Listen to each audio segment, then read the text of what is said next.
This modern little table is a real blending of techniques and material.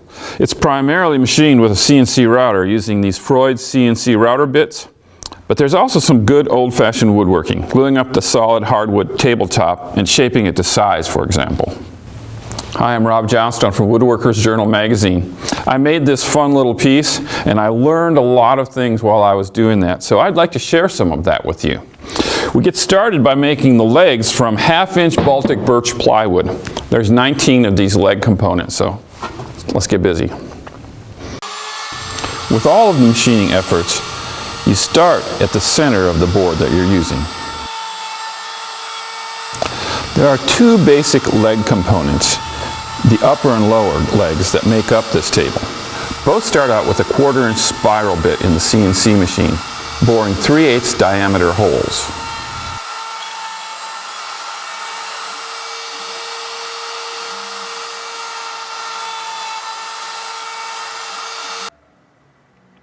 Next, a 3/8 Freud straight bit is used to cut out the leg shapes.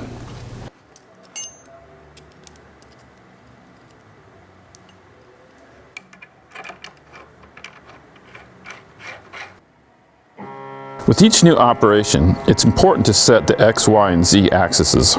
Here, I'm zeroing out the Z axis.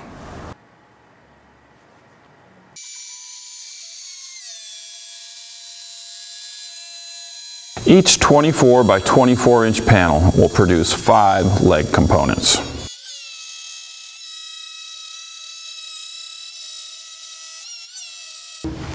Once the CNC process is done, as far as cutting, you still need to free the legs by cutting the tabs loose from the panel. Now, there are two different kinds of legs. One that goes to the floor, and the other one that supports the tabletop. They all have 3/8 inch through holes bored through them, with the exception of 2 for either end that have the boring only going halfway. Later, everything will be joined with a 3/8 inch dowel.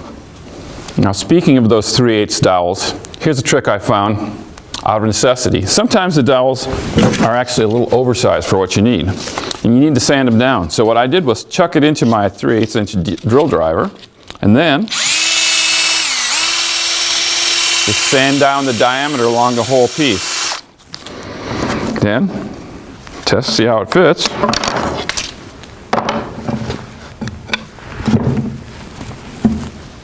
I think I need to sand some more. Now, speaking of sanding, you have to sand every woodworking project, even those made with the CNC router. Now, I found in this project, because there's so many identical parts, you can clamp them together like this and sand them as a group, and it saves a lot of time and keeps their uniformity. The other thing you should think about is if you're going to be painting it like we did, leave them clamped up like this and paint the inside. It saves lots of time and drips. Don't ask me how I know that. One of the things I really like about this table is the geometric design that's etched into the top of the table. We cut it with the CNC router and then filled it afterwards with tinted epoxy. Now, the CNC file for this design and for the legs and for everything are available as a free download on our website.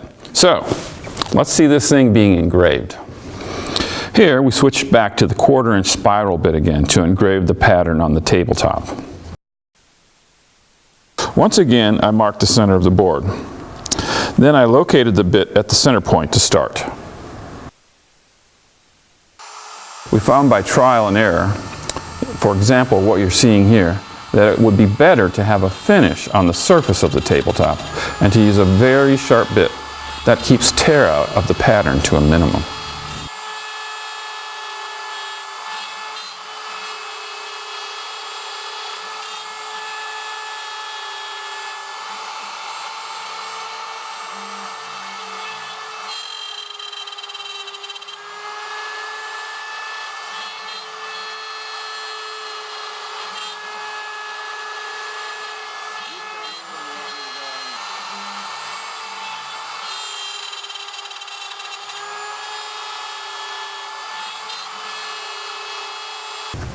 Now, anytime you use a CNC program for the first time, It's a great idea to test it from beginning to end on a scrap piece of lumber.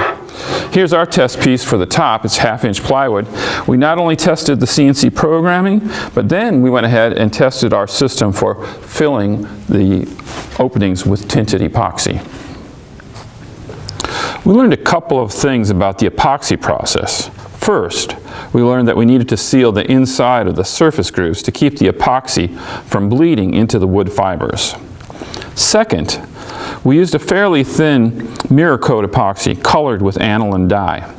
We chose the thinner formula because it will self-level. It also allows us to use a glue injector syringe for application. When you have the epoxy in place, you'll need to use a heat gun to pull out any bubbles.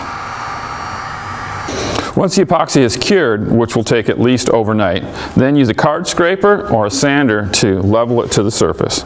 Then a light sanding and spray a couple of coats or apply a couple of coats of final finish. In our case, we used an aerosol can of lacquer. Once the finish cures on the top, you can attach it to the legs with a few small screws and your table is done. This is a great little CNC project that really makes use of the capabilities of a home shop CNC and those special bits from Freud. I'm Rob Johnstone. Thanks for watching. Keep on making sawdust.